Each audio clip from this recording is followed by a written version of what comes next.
Police പോകാവുന്നതിന്റെ പരമാവധി പോകുന്നു. വിദ്യാർത്ഥികൾ ഉൾപ്പെടെയുള്ളവർ ഭയപ്പെട്ടു നിൽക്കുകയാണ്. ഒരുപാട് പരിമിതികൾ അന്വേഷണ സംഘത്തിനുണ്ട് എന്നാണ് വ്യക്തിപരമായി ഞാൻ മനസ്സിലാക്കുന്നത്. എന്നിട്ട് പോലും അന്വേഷണവുമായി മുൻപോട്ട് പോയി ഇന്ന് ആത്മഹത്യാ പ്രേരണാ കുറ്റം ചുമത്തി എന്നാണ് നിങ്ങളിൽ നിന്ന് ഇപ്പോൾ ഞാൻ മനസ്സിലാക്കുന്നത്. ആ നിലയിലേക്ക് കാര്യങ്ങൾ പോയി. ഇനി അതിനപ്പുറത്ത് ഈ കേസിൽ വേറെ ഏത് നിലയിലാണ് പോകേണ്ടത്? പിന്നെ അവർ അഡ്മിനിസ്ട്രേറ്റീവ് ബെയിൽ എടുക്കുമെന്നാണ്. അത് ഏത് കാര്യത്തിലായാലും അഡ്മിനിസ്ട്രേറ്റീവ് ബെയിൽ പോലീസ് അവരെ പിടിക്കാൻ പറ്റിയാൽ പിടിക്കും. പിന്നെ അവിടുത്തെ സംഭവങ്ങളുമായി ബന്ധപ്പെട്ട് SFI അല്ലേ അവിടെ സമരത്തിന്റെ മുന്നണിയിൽ നിന്നിട്ടുള്ളത്? അവിടെ പീഡിപ്പിക്കപ്പെട്ടത് SFIയുടെ യൂണിറ്റ് സെക്രട്ടറി ആയിരുന്നില്ലേ? അവിടെ പുറത്താക്കപ്പെട്ടത് SFIയുടെ യൂണിറ്റ് സെക്രട്ടറി ആയിരുന്നില്ലേ ഈ സമരം ചെയ്തതിന്റെ പേരിൽ? ഇന്നലെ അവിടെ അധ്യാപക സംഘടനകളുടെ രക്ഷകർത്താക്കളുടെ യോഗം വിളിക്കുന്നതിന് വേണ്ടി മാനേജ്മെന്റ് ഒരു തരികിട കാണിക്കുമ്പോൾ അതിനെ ചോദ്യം ചെയ്യും അവിടെ അതിർക്കം ചെയ്തത് ശ്രീ CR നീലകണ്ഠന്റെ ആം ആദ്മി പാർട്ടിയുടെ കുട്ടികൾ. അതായത് ശ്രീ A A റഹീം ഇതെല്ലാം അല്ലല്ല Shri A A Rahim Jishnu copy അടിച്ചു, അതിൽ കാരണമുള്ള മനോവിഷമം കാരണം ആത്മഹത്യ ചെയ്തു. ഇതാണല്ലോ പോലീസും കണ്ടെത്തിയിരിക്കുന്നത്. അതുകൊണ്ടാണല്ലോ ഈ ആത്മഹത്യാ പ്രേരണാ കുറ്റം. കാരണം അത് വെളിയിൽ വന്നതുകൊണ്ട് ഈ അധ്യാപകരാണ് ഇതിന് കാരണക്കാരായി നിന്നത് എന്നതുകൊണ്ട് ഇത് തൊണ്ട വിടാതെ തന്നെ വിഴുങ്ങുകയാണ് ഇപ്പോൾ താങ്കൾ ഉൾപ്പെടെയുള്ള CPM നേതാക്കളും. അല്ല, ആത്മഹത്യാ പ്രേരണാ കുറ്റമാണ് പോലീസിന്റെ അന്വേഷണത്തിലെ അസ്വാഭാവിക മരണത്തിൽ കേസെടുത്തു. അസ്വാഭാവിക മരണത്തിൽ അന്വേഷണം നടത്തിയ അന്വേഷണ സംഘം പറഞ്ഞത് ഇത് ആത്മഹത്യാ പ്രേരണ എന്നാണ് അവരുടെ നിഗമനങ്ങൾ. ആ നിഗമനങ്ങളിലാണ് അവർ എത്തിച്ചേർത്തിരിക്കുന്നത്. ഇനി ഞാൻ വേറൊരു കാര്യം ചോദിക്കുന്നത്, ഇതിന്റെ ആദ്യ ഘട്ടത്തിൽ തന്നെ ഞങ്ങൾ തുറന്ന മനസ്സോടെ പറഞ്ഞല്ലോ, ഹൈക്കോടതിയുടെ നിരീക്ഷണം ഇതിൽ ആവശ്യമുണ്ടോ? നിങ്ങൾ ആർക്ക് വേണമെങ്കിലും ഈ പറയുന്ന ഏതൊരു വ്യക്തിക്കും കോടതിയിൽ പോകാമായിരുന്നല്ലോ, ഏതൊരു പാർട്ടിക്കും കോടതിയിൽ പോകാമായിരുന്നല്ലോ. ഞങ്ങളതിനെ സർവാത്മന സ്വാഗതം ചെയ്തിരുന്നല്ലോ. 2, പോലീസിന് പുറമെ വേറെ ഏതെങ്കിലും ഒരു അന്വേഷണ ഏജൻസി ഇത് അന്വേഷിക്കണമോ? എപ്പോൾ വേണമെങ്കിലും ആർക്ക് സമീപിക്കാമായിരുന്നല്ലോ. അങ്ങനെ വേറെ ഏതെങ്കിലും ഒരു അന്വേഷണ ഏജൻസി വേണമെന്ന് ആരെങ്കിലും പറഞ്ഞാൽ ഞങ്ങളതിനെ എതിർക്കില്ല എന്ന് ഉത്തരവാദിത്തപ്പെട്ട മന്ത്രിമാർ തന്നെ ഇത് സംബന്ധിച്ചത് പ്രതികരിക്കുകയും ചെയ്തിരുന്നു. ഞങ്ങൾക്കിത് തുറന്ന മനസ്സാണ് ഉണ്ടായിരുന്നത്. ഈ അന്വേഷണ സംഘം എത്തിച്ചേർന്ന നിഗമനങ്ങളിൽ നിന്നുകൊണ്ടാണ് അവർ അങ്ങനെയാണെങ്കിൽ ഇനി സമരത്തിന്റെ ആവശ്യം കോളേജ് പഠിക്കൽ ഇല്ലല്ലോ. അല്ല, അങ്ങനെയല്ല. സമരം അവിടെ എന്തിനാണ്? അത് നിങ്ങൾ മനസ്സിലാക്കാതെ പറയുകയാണ്. അവിടെ SFI വെച്ചിരിക്കുന്ന മുദ്രാവാക്യം വളരെ കൃത്യമാണ്. അടിയന്തരമായി അവിടെ കോളേജ് തുറക്കുക. മാനേജ്മെന്റ് ഇപ്പോൾ എടുക്കുന്ന സമീപനം പരീക്ഷയുടെ തലേന്നാൾ വരെയെങ്കിലും കോളേജ് അടച്ചിടാനുള്ള ശ്രമമാണ്.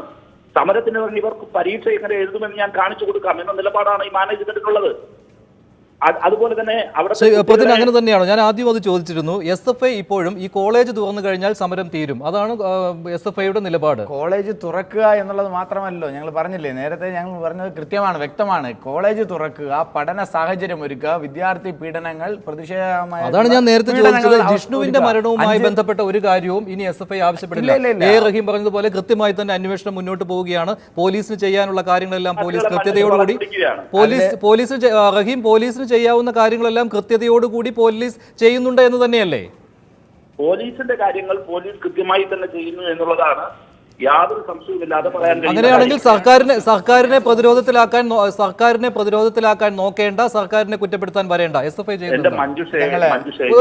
ഒരു സെക്കൻഡ് SFIയുടെ നിലപാട് കൂടി കേൾക്കൂ. ഇതില് ഞങ്ങൾ പറയുന്ന കാര്യം ഞങ്ങൾ ഇപ്പോഴും വ്യക്തമായിട്ട് തന്നെ 1ഉം 2ഉം പ്രാവശ്യം പറഞ്ഞു കഴിഞ്ഞു. ഞങ്ങളുടെ വിദ്യാർത്ഥികളുടെ ആവശ്യം എന്ന് പ്രധാനമായി പറയുക, അവിടെ കുട്ടികൾക്ക് പഠിക്കാനുള്ള അവസരം ഉണ്ടാകും. അതായത് ജിഷ്ണുവിന്റെ മരണവുമായി ബന്ധപ്പെട്ടുള്ള പോലീസ് അന്വേഷണത്തിലോ ഒന്നും അങ്ങനെയല്ല. അന്വേഷണത്തിനകത്ത് തുടക്കത്തിൽ പറഞ്ഞത് കൊലപാതകം ആണ്, അത് ഏത് സാഹചര്യത്തിലായിരുന്നാലും എന്ന് തന്നെയാണ് ഞങ്ങൾ മുദ്രാവാക്യം ഉയർത്തിയിരിക്കുന്നത്. അത് പീഡനത്തിന്റെ ഭാഗമായി ആത്മഹത്യ ചെയ്യേണ്ട ഒരു സാഹചര്യം ഉണ്ടായിരുന്നാൽ അതും ഒരു കൊലപാതകത്തിന്റെ മറൊരു ഭാഗമായി തന്നെ നമ്മൾ കാണേണ്ടതുണ്ട്. അല്ല, അത് അദ്ദേഹത്തിന്റെ ദേഹത്ത് മുറിവുകൾ അടക്കമുള്ള സാഹചര്യത്തിൽ ഉണ്ടായതുകൊണ്ട് അത് അങ്ങനെ ഒരു കൊലപാതകമായിരുന്നു. കുട്ടികൾക്ക് വളരെ ഭയമായി. സാങ്കേതികമായ പിഴവുകളെല്ലാം അന്വേഷിച്ചു, അതിൽ കൃത്യമായിട്ട് പോലീസ് മുന്നോട്ട് പോകുന്നുണ്ട്. അതാണ് സർക്കാരിന്റെ നിലപാട്. ഇപ്പോൾ അതിൽ കൃത്യമായി പോകുന്നു എന്നുള്ളത് തന്നെയാണ് ഞങ്ങളുടെ അഭിപ്രായമുള്ളത്. അതിനകത്ത് പിഴവുകൾ എവിടെയുണ്ട് എന്ന് ഞങ്ങൾക്ക് കാണാൻ കഴിഞ്ഞാൽ അത് കൊടിയുടെ നിറം നോക്കിയിട്ടോ അല്ലെങ്കിൽ ഭരിക്കുന്നത് ആരെന്ന് നോക്കിയിട്ടോ അല്ല, ഞങ്ങൾ കൃത്യമായി സമരത്തിലിറങ്ങും. ഈ സമരത്തിന്റെ തുടക്കം 6-ാം തീയതി ആത്മഹത്യ ദിവസം കഴിഞ്ഞാൽ തൊട്ടടുത്ത ദിവസം മുതൽ ഈ സമയം വരെയുള്ള സമരം, ആ സമരത്തിന് മുൻപന്തിയിൽ SFI ആണ് ഉണ്ടായിരുന്നത്. അതിന്റെ ഭാഗമായിട്ടാണ് 4 കുട്ടികളെ അവിടെ വിളിച്ച്, വീട്ടിൽ രക്ഷിതാക്കളെ അടക്കമുള്ളവരെ വിളിച്ചു വരുത്തിക്കൊണ്ട് ഏറ്റവും ക്രൂരമായ രീതിയിൽ അവിടെ സംഭാഷണം നടത്തുകയും അവസാനം വെള്ളത്തുണിയിൽ പൊതിഞ്ഞ് വീട്ടിൽ കൊണ്ട് കിടത്തേണ്ടി വരും, അല്ലെങ്കിൽ മോർച്ചറിയിൽ പോയി കാണേണ്ടി വരും എന്ന് പറഞ്ഞത് SFIയുടെ അടുത്ത് യൂണിറ്റ് കമ്മിറ്റി അംഗങ്ങളും യൂണിറ്റ് സെക്രട്ടറി അടക്കമുള്ള 4 പേരുടെ വീട്ടിലാണ്. കാരണം അവരാണ് ആ സമരം മാനേജ്മെന്റിനെതിരെ കൃത്യമായി കൊണ്ടുപോയത്. അതുകൊണ്ട് അവരുടെ അടുത്തുള്ള ഒരു ഭീഷണിയാണ് ഇതുള്ളത്. ഷാജർ ഖാൻ, ഈ ആത്മഹത്യക്ക് പിന്നിൽ ആളുകളുണ്ട്, അവരെ കൃത്യമായി നിയമത്തിന് മുന്നിലേക്ക് കൊണ്ടുവരികയാണ്. അതിനാണ് ഈ ആത്മഹത്യാ പ്രേരണാ കുറ്റം 306-ാം വകുപ്പ് ചുമത്താൻ പോകുന്നത്. അപ്പോൾ പോലീസിന്റെ ഭാഗത്തു നിന്നും വീഴ്ച ഉണ്ടായി എന്ന് എങ്ങനെ പറയാൻ കഴിയും? അല്ല, ഞാൻ ഒന്ന് പറഞ്ഞോട്ടെ. അതായത് അവിടെ നെഹ്റു കോളേജിലെ വിദ്യാർത്ഥികൾ ഉന്നയിക്കുന്ന ഡിമാൻഡ് കോളേജ് എത്രയും പെട്ടെന്ന് തുറന്ന് പ്രവർത്തിപ്പിക്കുക എന്നുള്ളതല്ല. അത് SFIയുടെ ഡിമാൻഡ് അതായിരിക്കാം. പക്ഷേ അവിടെ നെഹ്റു കോളേജ് സ്റ്റുഡൻസ് അസോസിയേഷൻ ഉണ്ടായിട്ടുണ്ട്, സ്വതന്ത്രമായി ഉണ്ടായിട്ടുണ്ട്. ആ അസോസിയേഷൻ ആവശ്യപ്പെടുന്നത് ജിഷ്ണുവിൻ്റെ ഘാതകരെ അറസ്റ്റ് ചെയ്ത് നീതിപീഠത്തിന് മുമ്പിൽ കൊണ്ടുവന്ന് ശിക്ഷിച്ചതിന് ശേഷം മാത്രം കോളേജ് തുറന്നാൽ മതി എന്നുള്ളതാണ് അവരുടെ ആവശ്യം. ഏറ്റവും സുപ്രധാനമായ ഡിമാൻഡ് അതാണ്. ആ ഡിമാൻഡ് ഉന്നയിച്ചുകൊണ്ടാണ് അവിടെ സമരം നടന്നുകൊണ്ടിരിക്കുന്നത്. ഒന്നാമത്തെ കാര്യം അതാണ്. പക്ഷേ അത് നടക്കില്ല എന്ന് ഉറപ്പാക്കുന്ന വിധത്തിൽ ഭരണകൂടം എല്ലാ തെളിവുകളും തേച്ചു മാച്ച് കളഞ്ഞിരിക്കുന്നു. ഇടിമുറിയിൽ കൊണ്ടുപോയാണ് ജിഷ്ണുവിനെ കൊലപ്പെടുത്തിയത്. നമുക്കറിയാം. ഇപ്പോൾ പറയുന്നത് പിന്നെ മനഃപൂർവ്വമല്ലാത്ത നരഹത്യക്ക് കേസെടുക്കുക ആത്മഹത്യയാണ്. അതുകൊണ്ട് ആത്മഹത്യാ പ്രേരണ കുറ്റത്തിന് കേസെടുക്കുക, ഇതൊക്കെയാണ് ജയിക്ക് SFIയുടെ നേതാവ് നേരത്തെ ചർച്ചയിൽ പറയുന്നത് കേട്ടു. ഞാൻ പറഞ്ഞത് അപ്പോൾ ആ രൂപത്തിൽ ഈ വിഷയത്തെ കൊണ്ടുപോകാൻ ശ്രമിച്ചുകൊണ്ടിരിക്കുകയാണ്. ഇവിടെ ഈ സമരത്തിൽ SFI വേണമെന്ന് നിർബന്ധമില്ല. വിദ്യാർത്ഥികളെ സംബന്ധിച്ചിടത്തോളം അവിടെ ശക്തമായ വിധത്തിൽ ഏത് വിദ്യാർത്ഥി സംഘടന വന്നാലും ശരി ഇല്ലെങ്കിലും ശരി അവിടുത്തെ സ്വതന്ത്രമായ വിദ്യാർത്ഥി പ്രസ്ഥാനം ഈ സമരവുമായി മുന്നോട്ട് പോകും. അവിടെ ക്ലിയർ കട്ടാണ്. ഡിമാൻഡ്സിൻ്റെ കാര്യത്തിൽ ഒരു കൺഫ്യൂഷനും ആ വിദ്യാർത്ഥികളെ സംബന്ധിച്ചില്ല. കാരണം ജിഷ്ണുവിന് നീതി കിട്ടുക എന്നുള്ളതാണ് ഏറ്റവും പ്രധാനപ്പെട്ട കാര്യം. ജിഷ്ണുവിന് നീതി കിട്ടില്ല എന്ന് ഉറപ്പാക്കുവാൻ കൃഷ്ണദാസിനെ പോലുള്ള ആളുകളെയും സംരക്ഷിക്കുന്ന ഒരു ഗവൺമെൻറ്റാണ് ഇവിടെ ഇരിക്കുന്നത് എന്ന് വ്യക്തമാക്കപ്പെട്ടിരിക്കുന്നു. ഇത് ഇപ്പോൾ ഞാൻ പറയട്ടെ, ഇന്നലെ ഇപ്പോൾ ഇവിടെ അതുൽ പങ്കെടുക്കുന്നുണ്ടല്ലോ, അതുലിനെ ഭീഷണിപ്പെടുത്തിയതാരാ? PK കൃഷ്ണദാസാണ് പറഞ്ഞത്. കൃഷ്ണദാസ് പറഞ്ഞത് അതുലിൻ്റെ അച്ഛനോടാണ് പറഞ്ഞത്. അതുപോലെ തന്നെ അതുലിൻ്റെയും അച്ഛനോട് പറഞ്ഞു. അതുലിൻ്റെയും അഖിലിൻ്റെയും അച്ഛന്മാരോട് കഴിഞ്ഞ ദിവസം നടന്ന ചർച്ചയിൽ PTA മീറ്റിങ്ങിന് ശേഷം അവരെ ഓഫീസിലേക്ക് 4 പേരെ വിളിച്ച് വരുത്തിയിട്ട് പറഞ്ഞത്, നിങ്ങളുടെ മക്കൾ ഈ സമരത്തിൽ തുടരുകയാണെങ്കിൽ പിന്നെ നിങ്ങൾക്ക് അവരെ മോർച്ചറിയിൽ കാണേണ്ടി വരുമെന്ന് പറഞ്ഞത് ഏതാനും ദിവസങ്ങൾക്ക് മുമ്പാണ്. അദ്ദേഹം അന്ന് അവിടെ ഉണ്ടായിരുന്നില്ല എന്ന് പറഞ്ഞു. ഇപ്പോൾ തെളിവ് പുറത്തു വന്നു കഴിഞ്ഞല്ലോ. ഞാൻ പറഞ്ഞത് 8-ാം തീയതി. അപ്പോൾ ഇതെങ്ങനെ പറയാൻ കഴിയുന്നു? നമ്മൾ ഈ കേരളത്തിന് മനസാക്ഷിയെ പിടിച്ചുവെച്ച ഒരു പ്രശ്നത്തിൽ ഇത്രയുമേറെ പ്രക്ഷോഭങ്ങൾ കേരളത്തിൽ ലോ അക്കാഡമിയും ടോംസ് കോളേജും എല്ലാം അതിനുശേഷം വന്നതാണ്. ജിഷ്ണുവിൻ്റെ ഓർമ്മയിൽ നിന്ന് തുടങ്ങിയതാണ് ഈ പ്രക്ഷോഭണം. കേരളത്തിലെ സ്വാശ്രയ കോളേജുകളിലെ ഇടിമുറികൾക്കെതിരായി കേരളത്തിലെ വിദ്യാർത്ഥികൾ പ്രക്ഷോഭരംഗത്ത് വന്നുകൊണ്ടിരിക്കുമ്പോൾ അവിടെ ഒരു മാനേജ്മെൻറ്റിന് അവിടുത്തെ വിദ്യാർത്ഥികളെ വിളിച്ചിരുത്തി, അധ്യാപകരെയും രക്ഷിതാക്കളെയും വിളിച്ചിരുത്തി ഇങ്ങനെ പറയാൻ ധൈര്യം കിട്ടിയിരിക്കുന്നത് പിണറായി വിജയൻ അവർക്ക് പിന്നിലുണ്ട് എന്നുള്ളതുകൊണ്ടാണ്.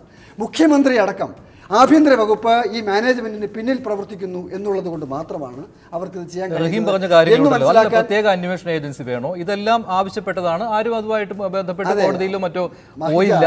മഹിജ അമ്മ ഇപ്പം 3 തവണ കത്തയച്ചു. ആ കത്തൊന്ന് വായിച്ചാൽ ഏത് മനുഷ്യനെയും കരളലിയിക്കുന്ന വിധത്തിലാണ് അവർ പറഞ്ഞിരിക്കുന്നത്. പക്ഷേ കേസെടുത്തിട്ടില്ല. അവരിപ്പോഴും പറയുന്നത് എന്താ? കൊലക്കുറ്റത്തിന് കേസെടുക്കണം എന്നാണ്. ആത്മഹത്യാ പ്രേരണ കുറ്റത്തിന് കേസെടുക്കാനല്ല പറയുന്നത്. പക്ഷെ കൊല നടന്നിട്ടില്ല, കൊലപാതകമല്ല നടന്നിരിക്കുന്നത്. ഇപ്പോൾ SFI പറയുന്നത് കൊലപാതകം നടന്നിട്ടില്ല, ആത്മഹത്യ മാത്രമാണ്. ആത്മഹത്യക്ക് പ്രേരണ ചെലുത്തിയവരെ ആത്മഹത്യാ പ്രേരണ കുറ്റം എന്ന് പറയുമ്പോൾ ആത്മഹത്യയാണ് എന്ന കാര്യം സ്ഥിരീകരിച്ചിരിക്കുകയാണ് പോലീസ്. തീർച്ചയായും. പിന്നെ കൊലക്കുറ്റത്തിന് കേസെടുക്കണമെന്ന് SFIക്ക് പറയാൻ എന്താണ്? മാത്രമല്ല കൊലപാതകത്തിന് തെളിവുകളില്ലല്ലോ. ആ തെളിവുകൾ പോലീസിനെ ന്യായീകരിക്കുകയാണല്ലോ എന്തായാലും SFI. ഒരിക്കലുമല്ല. പോലീസിനെ ന്യായീകരിക്കേണ്ട ആവശ്യം ഞങ്ങൾക്കില്ലല്ലോ. അപ്പോൾ അന്വേഷണം മോശമായിട്ടൊന്നുള്ള കാര്യം പറഞ്ഞത് സത്യസന്ധമായുള്ള കാര്യങ്ങളാണ് ഞങ്ങൾ പറയുന്നത്. അതായത് നിലവിൽ ഇതിനകത്തുള്ള അന്വേഷണം നടന്നിട്ടുള്ളതിനകത്ത് ഈ ഘട്ടം വരെയുള്ള അന്വേഷണത്തിനകത്ത് അപാകതകൾ എന്ന് എടുത്തു പറയാൻ വേണ്ടി ഞങ്ങളുടെ ദൃഷ്ടിയിൽ ഒന്നും ഉണ്ടായിട്ടില്ല. ഇനി ഉണ്ടാവുന്ന സാഹചര്യത്തിൽ എവിടെയെങ്കിലും, അതായത് അദ്ദേഹത്തിനെതിരെ ഭീഷണി അടക്കം മാനേജ്മെന്റിന്റെ ഭാഗത്തുനിന്ന് ഉണ്ടാവണമെന്നുണ്ടെങ്കിൽ അദ്ദേഹത്തിനോട് മാനേജ്മെന്റിനോട് അനുകമ്പ പ്രകടിപ്പിക്കുകയാണെങ്കിൽ ആ ഭീഷണി ഉണ്ടാകേണ്ട സാഹചര്യം കൊലക്കുറ്റത്തിന് കേസെടുക്കണം എന്ന വാദം SFIക്ക് പിൻവലിക്കേണ്ടി വരില്ല. രണ്ടും ഒരേ വാക്കുകൊണ്ട് പറയാൻ പറ്റും. കൊലക്കുറ്റത്തിന് കേസെടുക്കണം എന്ന് പറഞ്ഞാൽ കൊലക്കുറ്റമാണോ അല്ലയോ എന്നുള്ളത് അതിനകത്ത് കൃത്യമായി തെളിയേണ്ടതുണ്ട്. അപ്പോൾ കൊലക്കുറ്റത്തിന് കേസെടുക്കണമെന്ന് ഞങ്ങൾ പറഞ്ഞു. ആ യാദൃശ്യമായിട്ടാണ് കേസെടുക്കുക എന്നുള്ള രീതിയിൽ വന്നു കഴിഞ്ഞാൽ നിയമപരമായ സാധ്യത ഉണ്ടാവുമോ? അതിന് ഉണ്ടാവാൻ സാധ്യതയില്ലല്ലോ. ഇതിൽ ഏറ്റവും പ്രധാനമായിട്ടുള്ളത് ഒരു അജണ്ട ഇവിടെ കൃത്യമായി കാണാൻ വേണ്ടി കഴിയുന്നുണ്ട്. ഈ സമരത്തിന്റെ തുടക്കം മുതൽ ഇതുവരെയുള്ളതിൽ ഈ 8-ാം തീയതി ഈ വിദ്യാർത്ഥികളെ 4 പേരെ ഭീഷണിപ്പെടുത്തുന്ന ഒരു സാഹചര്യം ഉണ്ടായല്ലോ. അതുവരെ ഉണ്ടാവുന്ന ഒരു സംഘടനയോ അല്ലെങ്കിൽ ഒരാളും വാ തുറക്കാതെ ഇതിനകത്തിരുന്നു. ആ സ്ഥലത്ത് സമരമായിട്ടോ അല്ലെങ്കിൽ ഒരിടത്തും എത്താതിരുന്നു. ആ സമരത്തിന്റെ ഭാഗമായി മാനേജ്മെന്റിന് വലിയ ഭീഷണിയായി വിദ്യാർത്ഥികൾ വന്നപ്പോൾ ഈ 4 പേർക്ക് പിന്തുണയുമായി ഇറങ്ങിയവരാണ് ആദ്യത്തെ വിദ്യാർത്ഥി ഐക്യം. ഈ 4 പേർക്ക് ഈ മുൻപന്തിയിൽ നിന്ന് 4 പേർക്ക് പിന്തുണയുമായിട്ടാണ് അടുത്ത 8-ാം തീയതി മുതൽ അവിടെ സമരം തുടങ്ങുന്നത്. അതിൻ്റെ അടുത്തടക്കം ചോദിക്കാം, അവിടെ ആവശ്യം വിദ്യാർത്ഥികളുടെ ആവശ്യം എന്ന് പറയുന്നത് ഇദ്ദേഹം പറയുന്നത് പൊതുവിലായിട്ടുള്ള ആവശ്യമാണ്. ഈ പറഞ്ഞ കൊല ചെയ്യാൻ വേണ്ടി പ്രേരിതമായ കാരണങ്ങൾക്ക് കൃത്യമായ അന്വേഷണം നടക്കണം. അതിന് കാരണക്കാരായ അട്ടിമറിക്കപ്പെട്ടോ പോലീസ് അന്വേഷണം, അതോ ഈ ആത്മഹത്യാ പ്രേരണ കുറ്റത്തിന് കേസെടുക്കുന്നതോടുകൂടി വിദ്യാർത്ഥികളുടെ ആവശ്യം അംഗീകരിക്കപ്പെട്ടു എന്ന് തന്നെയാണോ? അല്ല, കൃത്യമായി പറഞ്ഞു കഴിഞ്ഞാൽ ഈ പറയുന്ന അന്വേഷണ റിപ്പോർട്ട് എന്ന് പറയുന്നത് ഞാൻ അറിഞ്ഞിട്ടില്ല. ഈ പറയുന്ന കിരൺ നാരായണൻ എന്ന് പറയുന്ന മാഡം പുറത്തുവിട്ടായിട്ട് ഞാൻ അറിഞ്ഞിട്ടില്ല. ഞാൻ അറിയുന്നത് മാധ്യമങ്ങളിലൂടെ മാത്രമാണ് അറിഞ്ഞിട്ടുള്ളത്. ഈ പറയുന്ന 5 പേർക്കെതിരെ കേസെടുത്തിട്ടുണ്ട്, 2 പേരെ അറസ്റ്റ് ചെയ്ത് നീക്കും എന്ന് കേസ് എന്ന കാര്യം ഞാനിപ്പോൾ മാധ്യമങ്ങളിലൂടെ മാത്രമാണ് അറിഞ്ഞത്. അതിൻ്റെ സത്യാവസ്ഥ എത്രമാത്രം ഉണ്ടെന്ന് ഞങ്ങൾക്ക് അറിയില്ല.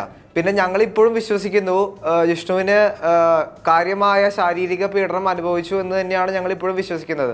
അതിന് നേതൃത്വം നൽകിയത് നേരിട്ടല്ലെങ്കിലും കൃഷ്ണദാസും PR സഞ്ജിത്തും അടക്കുന്ന ആ മാനേജ്മെന്റ് ഗുണ്ടാസംഘം തന്നെയാണെന്നാണ് ഞങ്ങളിപ്പോഴും വിശ്വസിക്കുന്നത്.